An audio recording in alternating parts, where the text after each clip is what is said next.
नितीन भाऊ, अखेर वाल्मिक कराड जो आहे तो शरण आलेला आहे, काय आपली प्रतिक्रिया?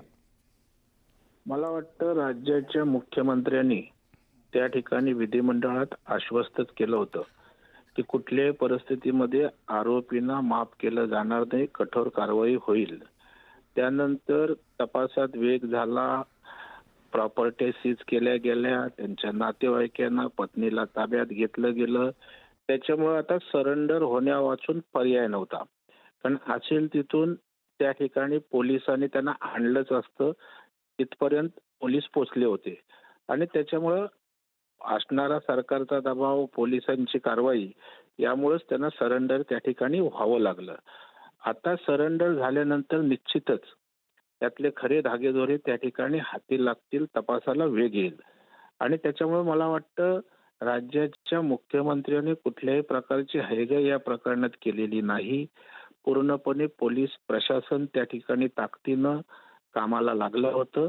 मला वाटतं आता जो आक्रोश लोकांचा आहे त्या संदर्भामध्ये आता खऱ्या अर्थानं तपास या ठिकाणी सुरू होईल आणि याच्यामध्ये जो संशय जनतेचा आहे त्या संदर्भात योग्य ती कारवाई त्या ठिकाणी होईल. चर्चा आहे वर्तुळात.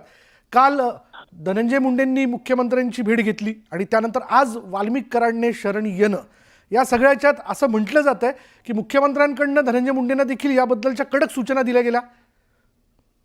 एक लक्षात ठेवा, मुख्यमंत्री हे प्रतिभा संपन्न अशा प्रकारचा मुख्यमंत्री आहे आणि त्यामुळे ते स्वतःच्या चारित्र्यावर त्या ठिकाणी अजिबात डाग लावून घेणार नाहीत. आणि मुख्यमंत्री म्हणून तर त्यांच्या कारभार करत असताना प्रतिमेला अजिबात धक्का लागून घेणार नाहीत. आणि त्याच्यामुळे शिस्तीचं राज्य आहे हे त्यांनी दाखवून दिलं.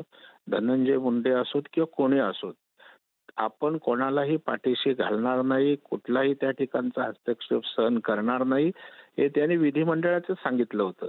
आणि त्याच्यामुळे आपण बघाल की आता देवेंद्रजींनी जी भूमिका विधिमंडळात घेतली, आपल्या माध्यमातून जनतेसमोर सांगितलं होतं, हे कृतीत आलंय. आणि त्याच्यामुळे धनंजय मुंडे असोत किंवा कोणी असोत, कायद्यासमान सगळे समान आहेत हे पुन्हा एकदा सरकारनं आणि देवेंद्रजींनी या ठिकाणी दाखवून दिलंय. म्हणूनच या ठिकाणी वाल्मिक कराडला सरेंडर होण्यावाचून त्या ठिकाणी गत्यंतर राहिलेलं नाही. आता खऱ्या अर्थानं तपास वेग घेईल आणि हे राज्य कायद्याचं आहे हे पुन्हा एकदा महाराष्ट्रातल्या जनतेला त्या ठिकाणी जाणवून येईल. भाऊ, या सगळ्याच्यातनं आपल्याला असं सांगायचं आहे का की मुख्यमंत्र्यांनी थेट याबद्दल धनंजय मुंडेंना सूचना केली की वाल्मिक कराडला शरण यायला लावा? नाही, मला असं वाटत नाहीये. कारण धनंजय मुंडेने वाल्मिक कराड यांचा या संदर्भातला त्या ठिकाणी काय संबंध हे आता जनतेसमोर येईल. त्याच्यामुळे आता देवेंद्रजींनी मुंडे यांची झालेली भेट ही कशा संदर्भात आहे तर ते एक मंत्री आहेत आणि मुख्यमंत्र्यांना भेटत असतात.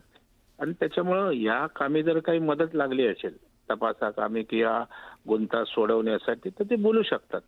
परंतु मला वाटतं झालेली कारवाई सरकार म्हणून आहे, पोलीस म्हणून आहे आणि याचा अर्थार्थी त्या ठिकाणी सरेंडर होण्यात तुम्ही सांगा सरेंडर व्हा असं काय असेल असं मला वाटत नाही.